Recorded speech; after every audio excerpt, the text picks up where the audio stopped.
Tonight, authorities say that standoffs and violent crimes are on the rise. Vanderburgh County Sheriff Dave Wedding says the number of standoffs has increased in just the first 4 months of this year. Eyewitness News' Sherian McBroom explains.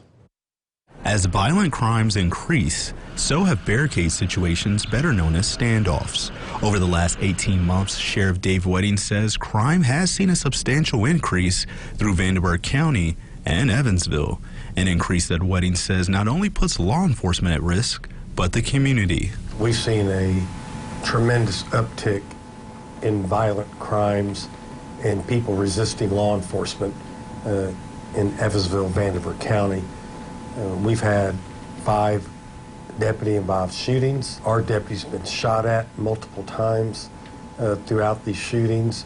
Dr. Matt Powlis, assistant professor of psychology at USI, says many of these situations can stem from drug abuse. When you have folks that are either addicted or actively abusing substances, they're certainly going to make decisions that they otherwise wouldn't have. He adds that whether they just observe what's going on in the community or they witness it firsthand, these type of situations can have lasting effects on children. Either abusive or neglectful or just harmful situations kids are in and their exposure to them, how does that correlate to mental health outcomes in adulthood? In general, the relationship is the more adverse childhood experiences you have, the more at risk you are for these mental health disorders later in life.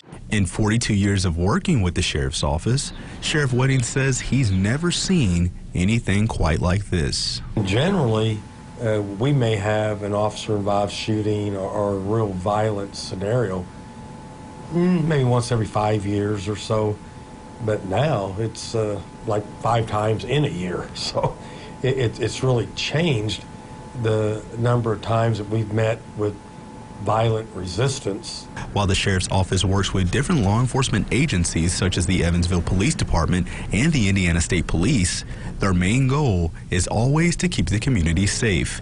In Vanderburgh County, Sherian McBroom, Eyewitness News.